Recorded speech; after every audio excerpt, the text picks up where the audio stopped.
মানে সে আছে তার দুলা ভাইয়ের ভগ্নিপতি আমি, মানে বোন হয় তার। আমি সঠিক বলতে পারবো না, মানে তাকে সন্ধ্যা 7টা নাগাদ বাড়ি থেকে বেরিয়ে গেছে। বেরিয়ে যাওয়ার পরে তাকে রাত 10টা পর্যন্ত বাসার বাইরে থাকার জন্য তাকে খোঁজা হয়েছে। খোঁজার পরে তার ফোনে ফোন দেওয়া হয়েছে, তার ফোন বন্ধ পাওয়া গেছে। পরে সেটা মাঠে গেছে যে আমাদের ভুঁইতে গেছে নাকি, ওইদিকে যাই হারে দেখে যে আমাদের ভুঁইর ওখানে মাঠের ভিতরে মৃত অবস্থায় পড়ে আছে। তাকে নিয়ে বাসায় আসে, বাসায় আসার পরে কেউ দিশে দিশে না পায় হাসপাতালে যায়।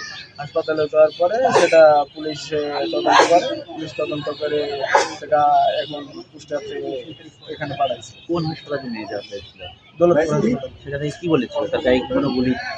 জি, সেখান থেকে বলেছে যে তার বুকের বাম পাশে হাড়ের বরাবর একটা গুলের চিহ্ন আছে, তাছাড়া বাদ বাকি আর কোনো জায়গায় কোনো চিহ্ন নাই। তাকে গুলে দিয়েই হত্যা করা হয়েছে। কোন জায়গায় পড়েছিল উনি? মানে হচ্ছে বর্গেশ্বর মাঠে করেছিল।